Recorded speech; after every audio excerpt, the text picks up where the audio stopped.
Guys, selamat pagi. Ini pot, ingat tak? Pot tahan bubu aku.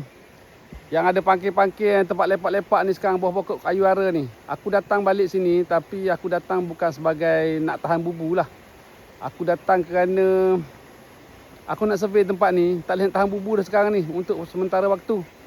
Tapi boleh lepak-lepak lagi lah. Ni pangkil-pangkil aku ni belakang ni. Kan? Ada lagi. Pangkil-pangkil aku masih ada lagi belakang ni. Tapi aku datang bukan untuk tahan bubu lah. Sebab air dah kecil, air dah kering. Sementara tunggu musim hujan ni, boleh setakat lepak-lepak tengok pokok buah hara. Tengok buah hara boleh lah. Tu buah hara. Tengok buah hara semua boleh lah nak tengok buah hara. Ni buah hara, nak kenal siapa nak kenal buah hara. Ya, ini je lah. So inilah tempat aku lepak. Aku berhenti rehat sekejap. Tempat lepak. Ni tempat aku lepak ni. Air dah kecil, tak boleh tahan bubu dah. Ikan tak ada dah, air kecil sangat dah. Air jernih dan kecil sangat dah. Okey. Inilah tempat aku lepaknya. Lama tak datang sini. Sebab air tak boleh tahan bubu dah. Inilah jadi tempat lepak aku sekarang. Boleh jadi tempat lepak lah.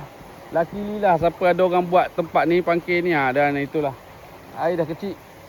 Tak boleh tahan bubu dah. Bye bye guys. Nanti kita tahan bubu lagi ya. Okey, bye.